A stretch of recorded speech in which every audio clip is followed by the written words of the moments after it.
welcome back to the Constitutionals podcast. I'm your host, Chad White. If you didn't know, this is the premier podcast for the website, cpluscomedy.com. Like I just said, it's a website.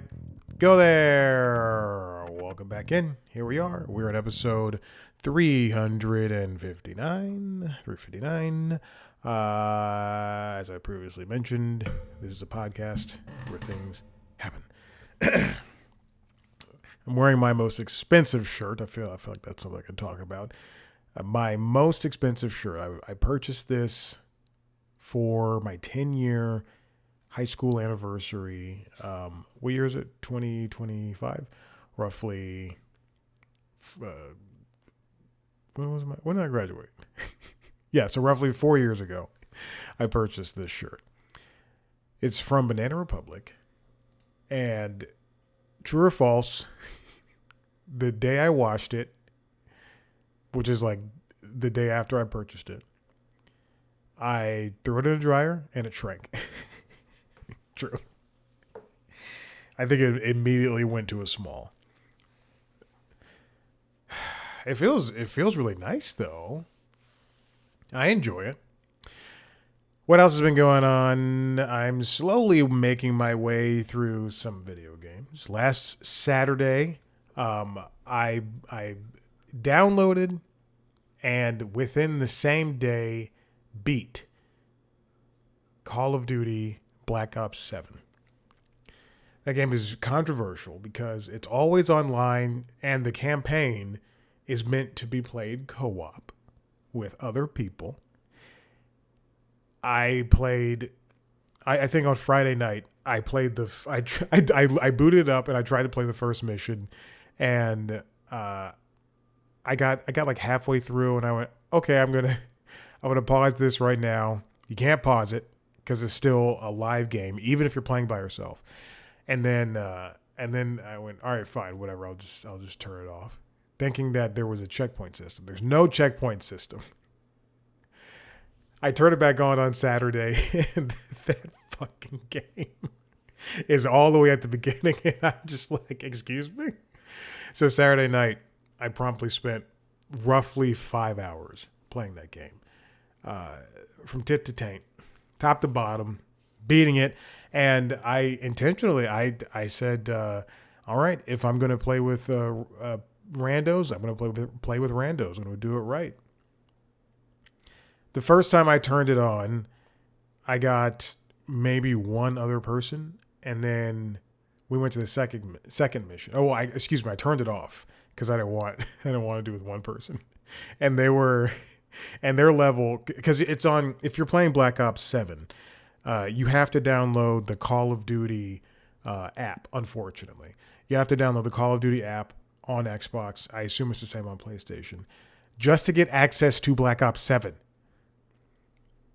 Thankfully, last time with Black Ops 6, you had to download the entire app as well as everything with it. So I had to delete so many gigabytes worth of games. And yes, I do keep actually all three consoles just filled to the brim. Not so much a Steam Deck anymore because the PC things just need updating all the time.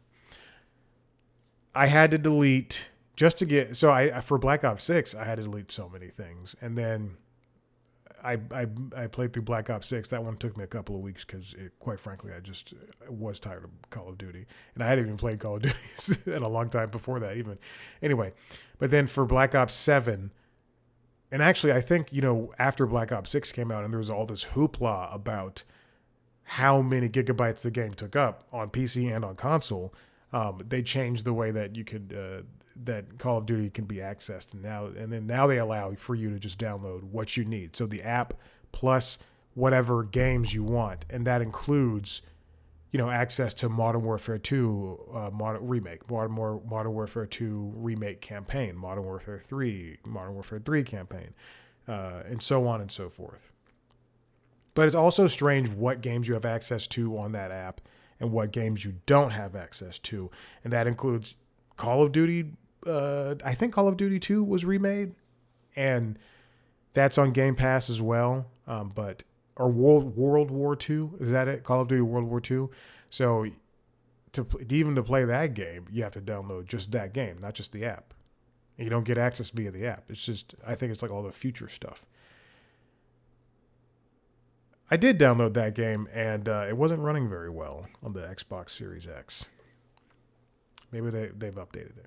Anyway, and also, yeah, with the Call of Duty app, when they update the app, if you put it in Quick Resume on Xbox Series X, as with any other game, if the game is updated, it will take it off Quick Resume.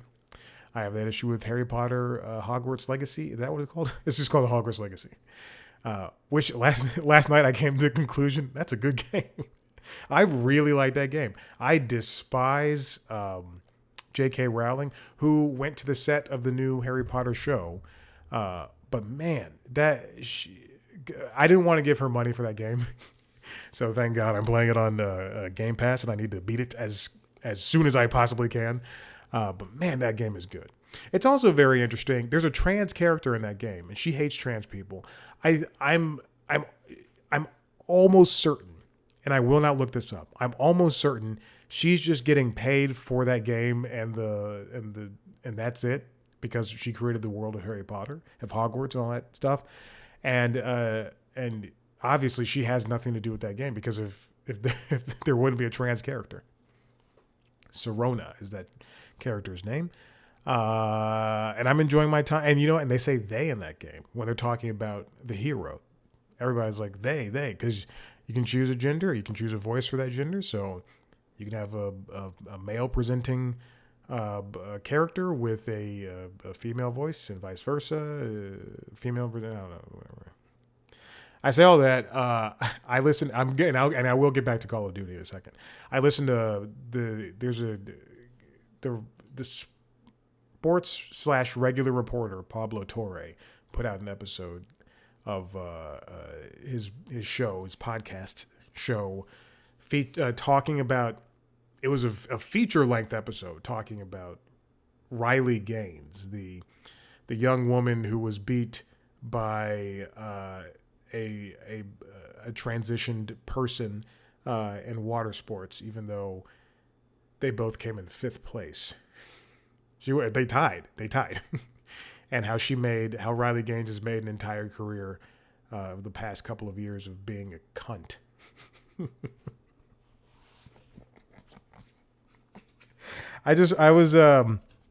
Trump. This is not a political show. And I truly don't like cursing in this show. I love it. But Trump called a reporter a piggy. He keeps getting away with these things. And then Pam Bondi, I just saw an article, his White House press secretary. I just saw, and that's what she is. She's a woman and she's a press secretary. and I just saw Pam Bondi, say it was fun. Like she just responded that like, oh, it was funny. Don't worry about it. Blah, blah, blah. She defended him and all that stuff. And I immediately thought, what if I somehow got an interview with her? Because I get people. And then the moment she sat down, I go, hi, how you doing? She goes, hi. I go, quiet piggy. Every time she talks, quiet piggy. I think that'd be very funny if I did that. Anyway, back to Call of Duty, Black Ops 7. It's just it feels like a mess. There's been complaints about Activision using AI assets in the game. I didn't pay attention long enough to the campaign for that. Truth be told, I downloaded the game and I had it on my Xbox for 24, and if I had it for more hours, it was at most 30 hours that it was on my Xbox. I downloaded the game, and then as soon as I beat it, it was like 12. It was like 11:30 or midnight last Saturday, and we beat the game. I saw the credits roll. Couldn't skip through the credits, first of all. Finished the credits, and then I deleted the thing, turned it off, and went to bed. I wanted to get through that game as quickly as possible. And the thing is, for the campaign, because I don't play multiplayer, I don't want to do Warzone. They also have an end game component where you go back to this open area. And you go back to this open area called Avalon, and you and a team are able to go through this sort of, I don't want to say roguelite section wherein, everything is like this entire map. You have all of these different missions and you have to clear out these zones. And if you die, then you lose all your progress and you have to be evacuated within 45 minutes or something like that. I have no interest in doing that. I don't want to play with other people. I don't like doing multiplayer things.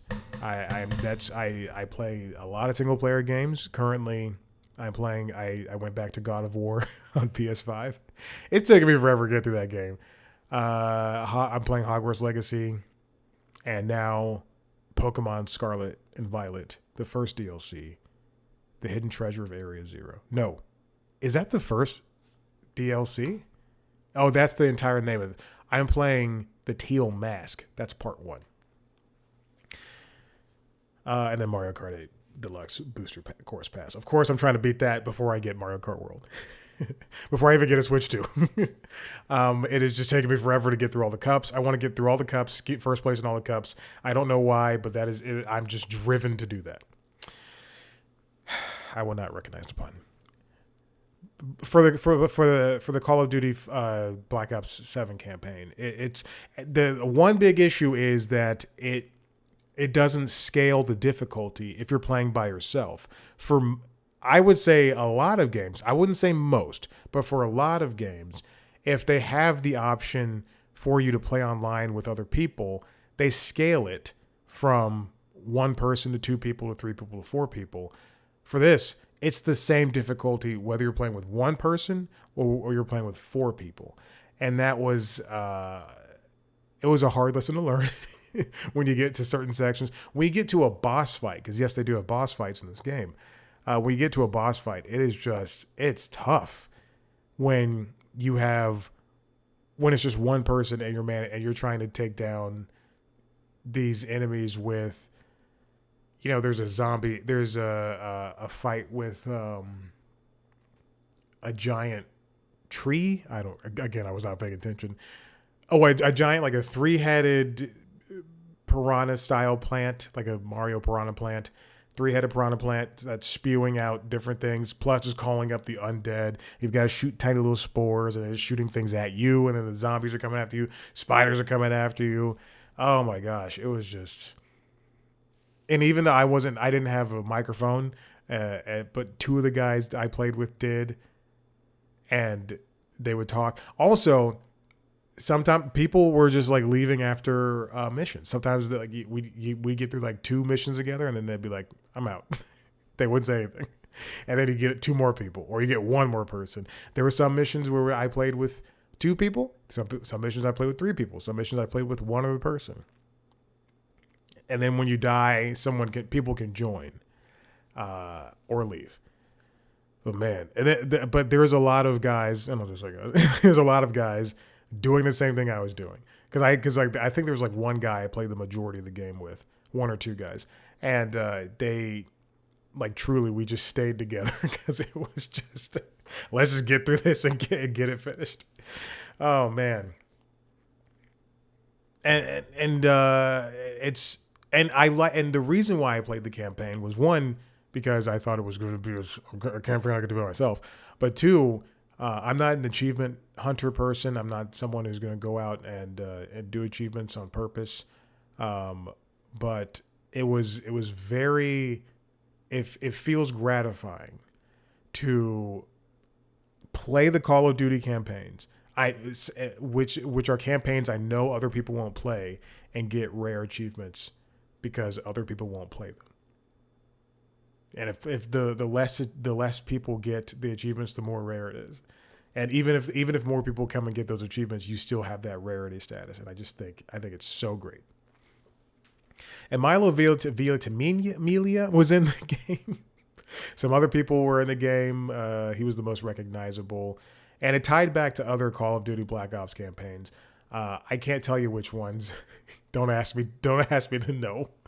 But I know I've played 1 and 2, which he was in 2 apparently. And then I played 6. I think 4 was no campaign at all. I couldn't tell you. I don't know. And then there's the modern warfare stuff, and you time traveled, and you just, this very much suffers from the not just even sequel status, but just wanting you to know things across the entire Call of Duty universe. It's the same issue I have with, and look, this is a game I wanted to love, but I just couldn't. Metaphor Refantasio, Tazio, whatever it's called. It's from the same company, Atlas, as Paramount, Persona. The Persona games, I love Persona 5 Royal. I hate ranking things. It is definitely in the top 5 games I've played in my entire life. I've played a lot of video games. I do not like a lot of RPGs. That was my first JRPG, besides, Pokemon or other like Americanized stuff. But man, Persona 5 Royal is so good. It's so good. And I did everything in that game. I got the best ending, and I love it. I love that game, and I will go back and play it.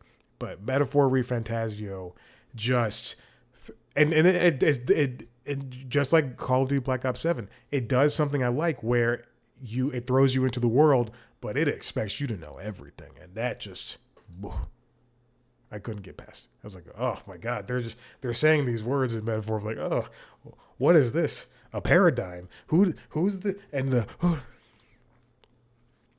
All right. Let's get into the stories.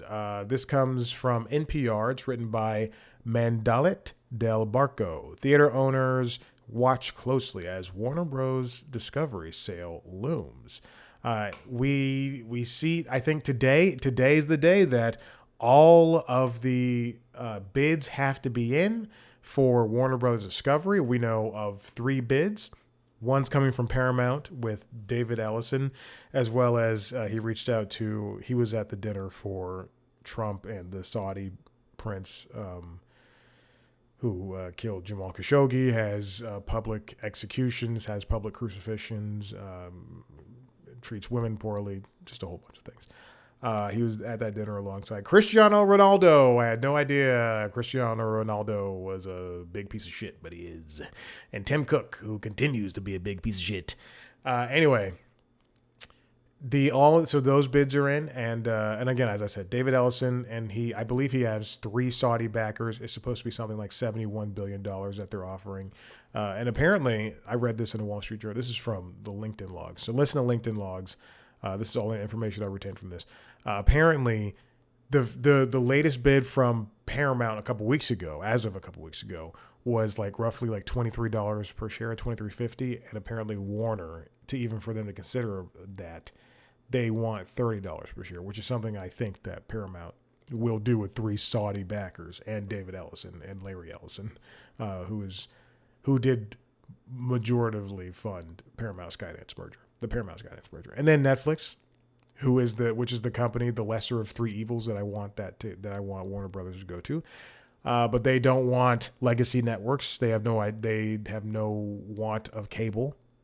And then there's Comcast Universal, NBC Universal, which in my eyes, no. They're complaining that it's going to be that Netflix would be a monopoly, but that'd be even more of a monopoly. Paramount would be even more of a monopoly. Paramount Skydance, and then it's what do you take Warner Brothers Discovery, or do you do a refashion where it's Warner Brothers and you take that and then sell off Discovery, or do you do what they were going to do and take the studios and streaming and then spin off the cable networks? What do you do?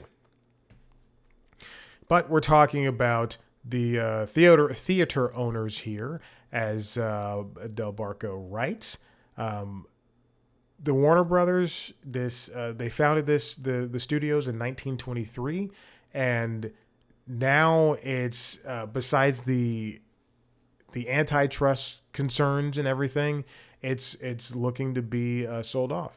Regardless of whoever does end up buying the company, theater owners say they hope making movies for cinemas will be a priority. Daniel Loria, the senior vice president at the box office company, which analyzes data from studios and theaters, said, as long as we have more movies, that doesn't mean that the same amount doesn't mean less, but more movies. I think you're going to find folks in the movie theater industry support any business decision that gets us there. And I understand where he's coming at. The movie theater business is at odds with the streaming business. Netflix typically does not put movies in theaters, and if they do it for a very short amount of time, not to get people to see it, but to get because it's a part of the rules at festivals and and for the Oscars, for the Academy Awards, that they have to have a movie in theaters for, this is not the exact amount of time, but I think it's 2 weeks, something along those lines, of 2 weeks, so that they can, be considered for the awards, which is more important at this point than making money in theaters. In 2016, according to Loria, a year before the merger announcement that was Disney buying Fox and Fox Searchlight, they released a total of 38 theatrical films. This year, that the consolidated studios released 18.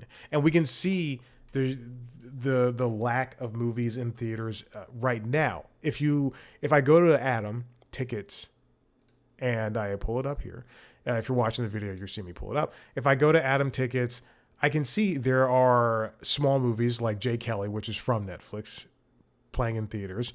There's also Rental Family, but then we have Wicked for Good and Now You See Me, Now You Don't, and Predator Badlands and The Running Man. But years ago, you'd be every single week you'd be fighting to see a big movie. And what's there to look forward to at this point in time? Well, you've got Avatar, Fire and Ash, that's coming out in December, Zootopia 2, and you've got a handful of smaller movies that aren't necessarily there to be in contention with Avatar.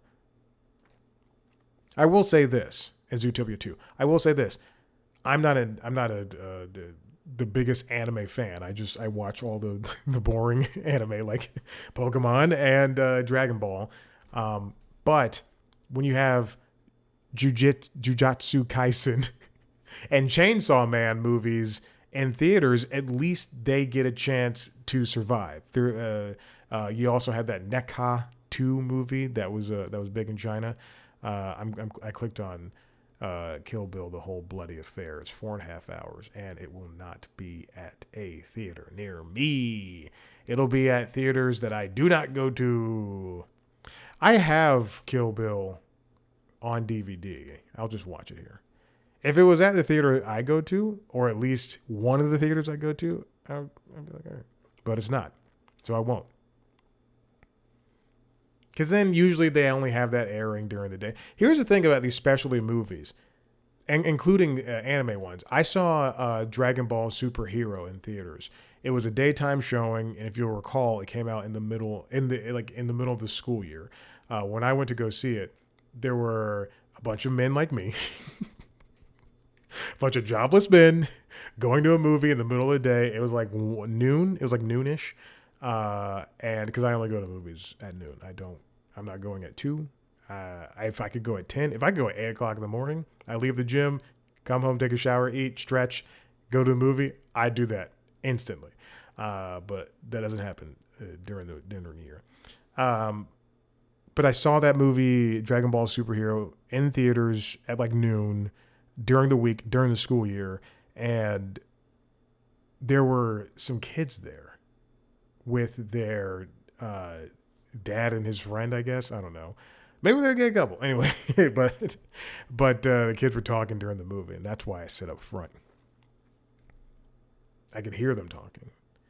And then this guy came down. Big is a big guy too. Came down. He was mad as hell, stomping down the steps. And he sat in the same row as me, and he like looked over at me, and I understood his frustrations, but I intentionally sat up front, all the way away from those kids, because I knew that was going to happen. Now, the problem for theater owners who have been struggling to bring audiences back to cinemas after the COVID-19 pandemic shut them down, they're competing with, as I said, watching things at home, phones, all that stuff.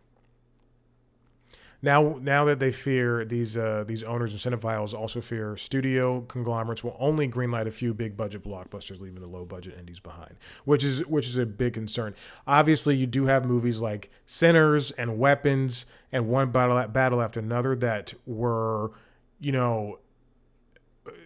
not necessarily commercial hits, but they were hits that people enjoyed. And that were Sinners, I guess, was a commercial hit. But I know One Battle After Another did not make any money. But it's still important to keep in mind that not all of those not every single movie coming out is going to be as good as those, quite frankly. And hopefully, if Warner is purchased by, please let it be Netflix, or if it's purchased at all.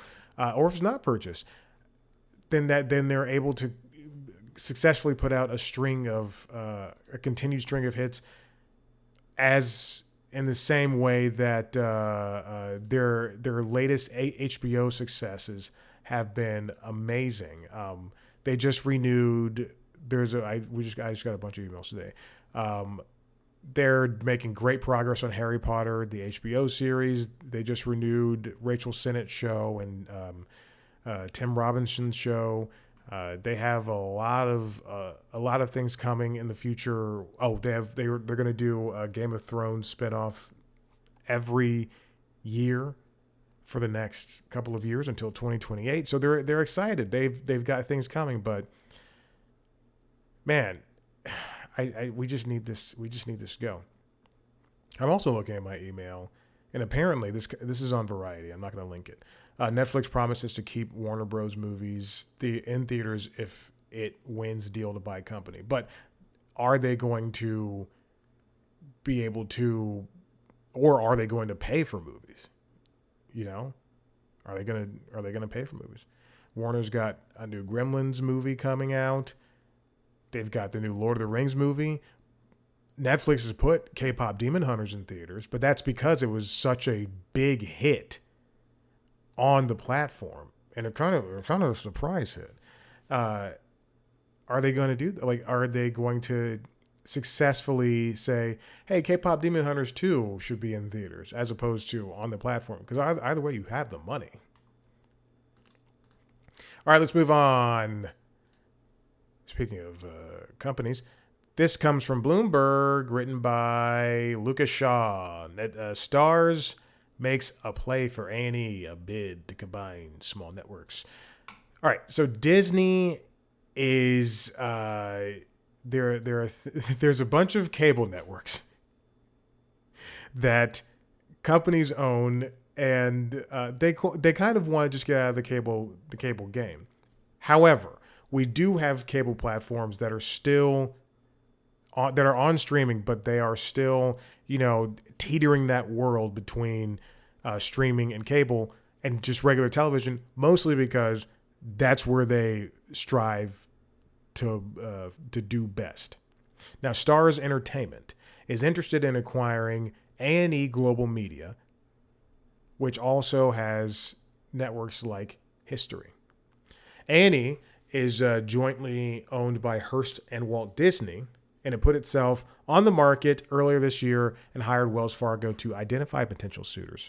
Starz said, hey, we're into it. Now, talks aren't very far. A&E is holding out for a wealthier dance partner. And Starz split from Lionsgate late last year. The market capitalization sits at $169 million, alongside debt of $609 million. A&E wants to get somebody out there to purchase it, somebody with good money. The audience for History is most watched network has dropped by more than 50% over the last decade.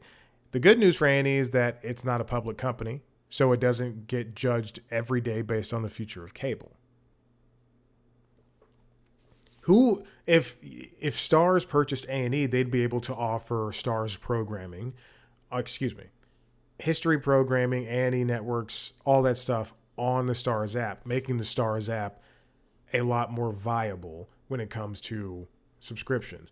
Starz often runs a bunch of deals and everything, but it's not necessarily something that people are lunging to when it comes to movies and TV shows. If anything, they do have access to, Tom Holland Spider-Man and Venom, but that's pretty much it. Now, continuing off at Disney, this comes from The Athletic, written by Andrew Marchand. MLB lands new media deals with NBC, Netflix, and ESPN as league restructures the TV future. A couple of years ago, MLB TV left YouTube TV, and you could only get all of those games and plus whatever streaming on MLB TV on the MLB TV app, as well as ESPN. And eventually, who else dipped their toes into baseball games? I believe it was Apple TV. But now there's a more formula for Friday Night Baseball, and then Peacock also had some Sunday night games, or Sunday day games, Sunday morning games, I think that's what it is. But now this new agreement is between NBC, Netflix, and ESPN. The new agreements will give ESPN rights to out-of-market games for all 30 teams and 6 in-market clubs.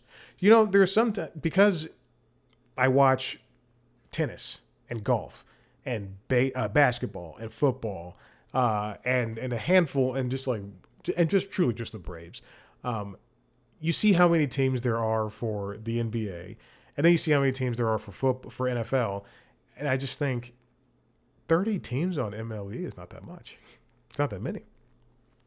NBC Peacock will become the new home on the first round of the playoffs, and Sunday Night Baseball, while Netflix will showcase the standalone opening day game in prime time, the Home Run Derby, and the Field of Dream games. The Home Run Derby is a part of the All-Star Weekend, and typically that is packaged wherever the All-Star Weekend is. The opening day game, I can't remember where that game has usually aired, but it's safe to assume it was on a broadcaster or just ESPN. The Field of Dreams game, I know for one, that game was so hard to schedule on television, mostly because there's other competition surrounding it at that time. The last one, I didn't see it was on until like the day it happened. And that was on ESPN, and even still, I think it was just not in a good time. So having those three things, the Home Run Derby is the best part of All-Star Weekend for me. So having those three things on Netflix is a pretty big deal. 3-year agreements were a direct result of ESPN opting out of the final 3 seasons of its contract in February, which I thought was going to be end of baseball on ESPN like altogether. I thought, oh, well, Disney's no longer in the baseball game. ESPN was due to pay around $1.65 billion over the next 3 seasons, but wanted to restructure its arrangement, including Sunday Night Baseball, the first round of the playoffs, and the Home Run Derby. After the opt-out, there was an acrimonious period in which MLB Commissioner Rob Manfred called ESPN, quote, a shrinking platform in a memo to team owners. Then a long period of negotiations led to the announcement of deals that would begin in about 4 months. Sources briefed on the agreements said NBC Peacock is expected to pay around nearly $200 million per year, while Netflix will dole out $50 million per season. Just for those 3 games. And it seems like it would be worth it because they will get eyes on the platform. And then when you get eyes on the platform, then, hopefully before or after the game, people go, oh, let me just watch K-Pop Demon Hunters. Let me watch WWE Monday Night Raw. MLB will receive almost $750 million per year in total over the next 3 seasons. If ESPN hadn't opted out, it would have paid $1.65 billion. NBC's deal includes some ratings bonus clauses that could make the exact number fluctuate, but will not exceed $200 million. Now, it's important to note that, again, this is just maybe a hint of what Netflix has been seemingly pointing to over the last couple of years. They've been slowly but surely building up their live television reputation. They have those boxing matches with Jake Paul. They have the WWE. They have what other sports things does Netflix have? Let's see. Netflix sports. They have the tennis matches that I won't be able to watch because they're hosted by murderers. Yeah, they have the Netflix Club, Netflix Cup, Netflix Slam. They're broadcasting the Christmas Day games. They started with 2 games back in 2024. They're going to expand those. It's fascinating to see them move from just doing live comedy or pretty much just live comedy. They move from wanting to do live comedy into more of a live event space and like consistently. Because with the WWE, it was I don't watch it, but on Monday night, if you're on Netflix, it's right up there. I do wonder though. I do have this concern that there's just bloat on the platform, and it is.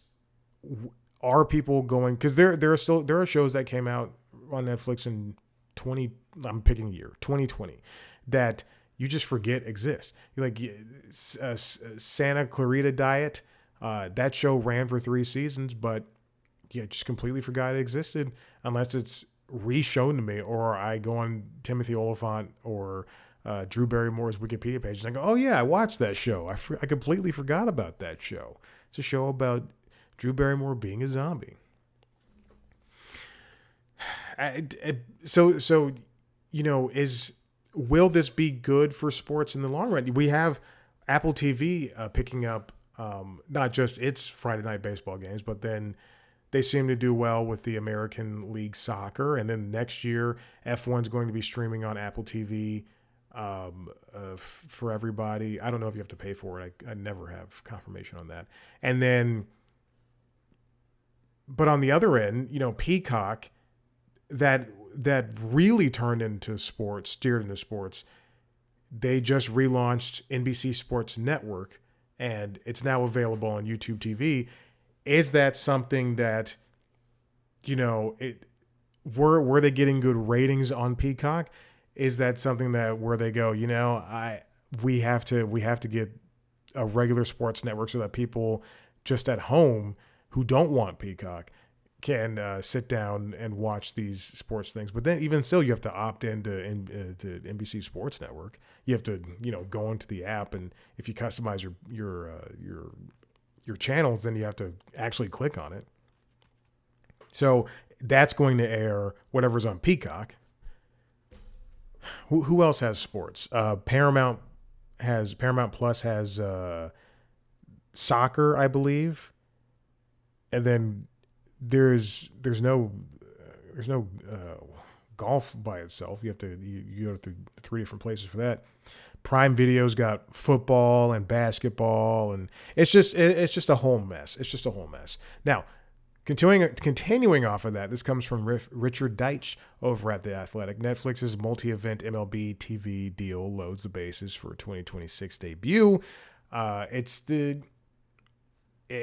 tells you more or less the same thing, that there was a combined audience for the Dodgers Blue Jays 7-game World Series that was 38.2 million viewers. So pretty much all types of baseball fans watched it. People like me who tune in only sometimes, people who watch every single game. Netflix will open the MLB season the next 3 years with that opening night game. It begins March 25th with Netflix airing the Yankees-Giants in prime time. Now, typically, the Home Run Derby viewers average around 5.2 million viewers on ESPN. That was this year, while StatCast edition on ESPN2 had 499,000. Oh, the Field of Dreams game. Oh, never mind. Excuse me. I was going to say something that was completely wrong. Netflix also, this is not a part of this announcement, but this is previous. Netflix nabbed 47 games of the 2026 World Baseball Classic to its audience in Japan. Netflix chief content officer Bela Baharia said her company was, quote, seizing that moment by bringing massive cultural spectacles from opening night to Home Run Derby directly to our members. Oh, the Christmas Day game will be Cowboys Commanders. That'll be a game I watch. And then I'm sad on Christmas Day because the Cowboys continue to stink. One of my biggest issues with the Cowboys is Jerry Jones. Another one of my biggest issues is Dak Prescott. But one of my third biggest issues is that they won one game on Sunday. And suddenly the entire team is like, we're playoff contenders. No, hold on. You're 4-5-1. Calm down. In my eyes, you're 4-6. Let's just chill with that. Don't worry about the playoffs. Just worry about next week. Worry about Thanksgiving Day. On the subject of Netflix's grand ambitions, MoffAtNathanson, which provides trends in media communications and technology to institutional investors, has always had a guiding principle when it comes to the company. Watch what Netflix does and not what the company says. So what this reveals, once again, from Richard's perspective, is that Netflix is prepping for what looks to be a deeper investment in MLB when the World Series and other rights become available at the end of this current deal. And yeah, that's a very good assessment from what could possibly happen. This company, while they do like to take big swings, I'm not looking for the pun there, but while they do like to take big swings, they often sort of tilt their hand at what they want to do, even though they have this giant market cap of billions of dollars in their bank account, and people are continuing to subscribe and pay for Netflix services. They often will take small baby steps when it comes to these big ideas and deals that they want to do.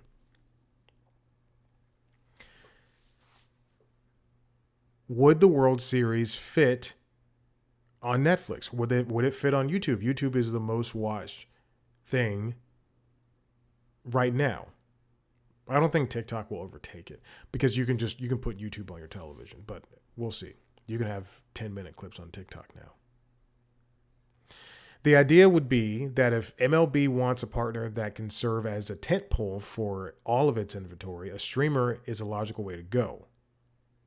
With revenue and reach as the twin goals of sports leagues, the circulation of the biggest streamers such as Netflix and Amazon will be broader than the broadcast networks in the future. Also, if you're locked in on the platform, there's no way you're going to leave when there's a commercial break. Whenever there's a commercial break for golf, during the Annika LPGA tournament last week, where for some reason Trump's granddaughter was playing, and I couldn't believe it. Then they spent so much time talking about her, and they also interviewed her on the grass, and I was so pissed. And she's not good. She finished last. She's not good. Like, why? I want to watch Charlie Hall, Grace Kim, Nelly Corda. I want to watch those people play. I don't want to watch some child who asked her grandpapa to get in that. It's ridiculous.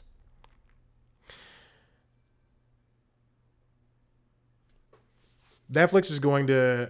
So right now, you can get, I think, a vast majority of the games on MLB TV app.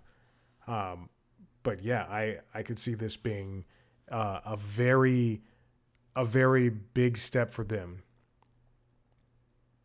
Because baseball is consistent. You know, you've got hundreds of games.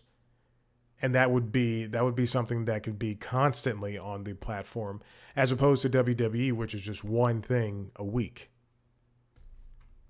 Finally, this comes from The Hollywood Reporter, written by Alex Wepper and Winston Cho. Should your local CBS station be able to pick up shows from another network? The FCC wants to find out. For some reason, Brendan Carr wants there to be some type of working relationship between broadcasters. Now, Weprin and Cho write, in 1941, the Federal Communications Commission established the chain broadcasting regulations to try to break up a radio landscape that had become dominated by just 4 national players.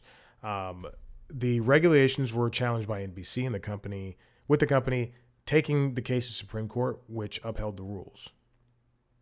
What came from that decision? Part of it was NBC divested one of its networks, which ultimately became ABC. Now, this past Wednesday, Brendan Carr cited the chain broadcasting report in a bid to have the agency scrutinize the increasingly tense relationship between national TV networks. Again, there's just 4: Fox Broadcasting, ABC, CBS, and NBC, and their affiliates across the country, with the intent of empowering local broadcasters.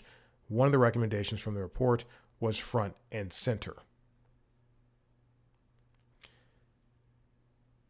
One regulation floated by the commission to address what it called anti-competitive leverage and behavior by large networks, allowing affiliates to broadcast other networks' programs and schedule their own.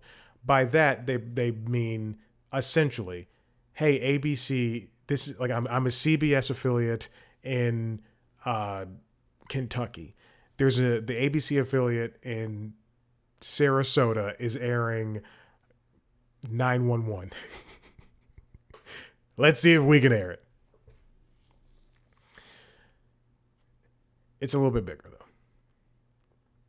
In Wednesday's filing, the FCC asserts authority on that dynamic under its powers to ensure that public airwaves operate in public interest. It says it's concerned that national TV networks are, quote, exerting undue influence or control over affiliate stations in a way that undermines the needs of their local communities. There is a part of that can be slightly agreeable. I don't know if they're fighting against Sinclair, companies like that are for the Trump administration or others.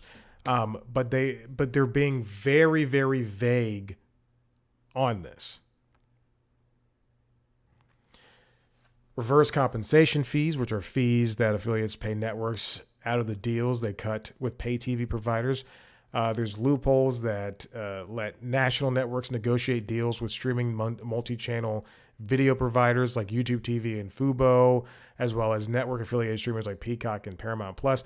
They want money and recognition for the FCC, as opposed to, and FCC wants control, as opposed to places like Sinclair having control over what is happening on their broadcast partners.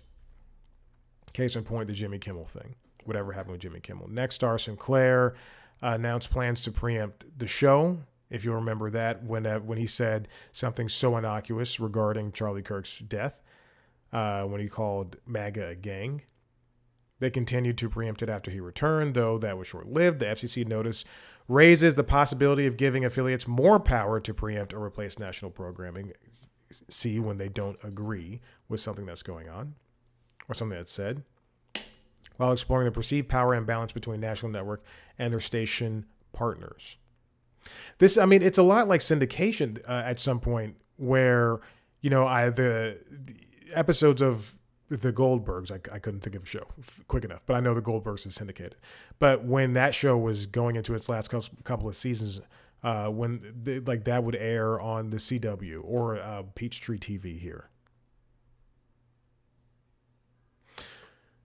So I was partially wrong. Part of the information it seeks is how bargaining positions between national TV networks and local broadcast stations have changed in recent years, how affiliation agreements may be impeding affiliates' ability to maintain control over programming decisions, and the preemption of national programming by affiliates.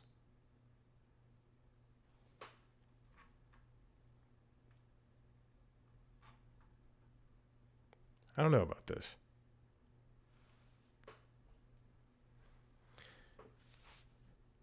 National networks like Fox and CBS appear interested in buying more stations.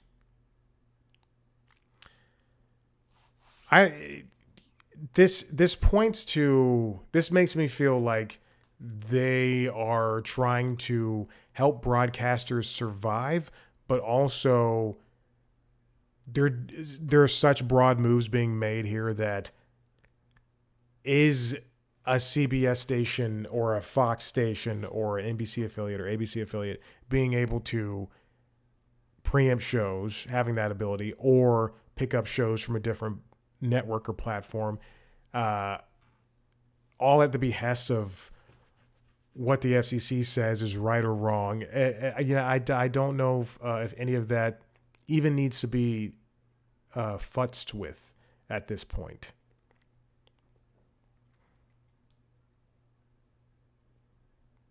There's even, the FCC stresses that it's determined that, quote, affiliation agreements should not include provisions that limit right to reject preemptions for greater local or national importance to breaking news events or any other specific type of programming.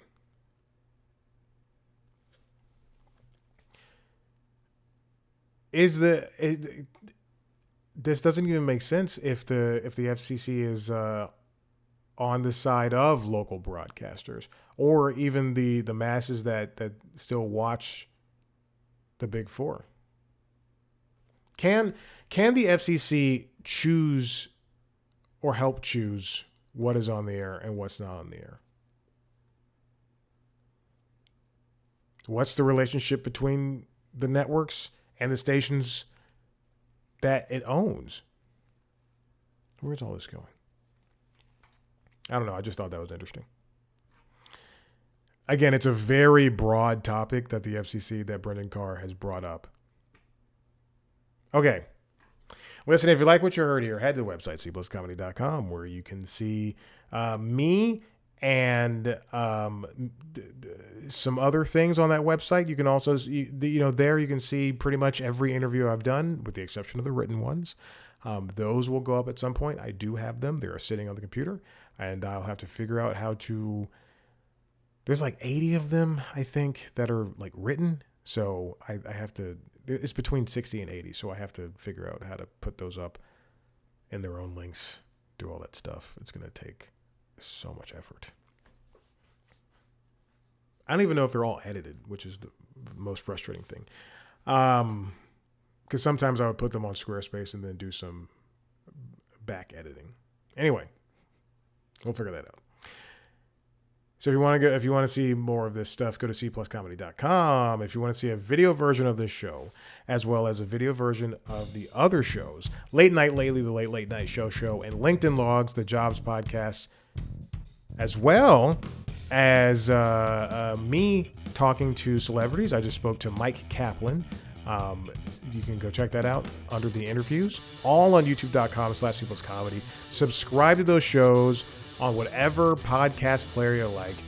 Follow us on social media, Instagram, Blue Sky, and TikTok at cpluscomedy. Follow me on those platforms at Chad Black White. Thank you so much for listening. We'll see you next time. Bye.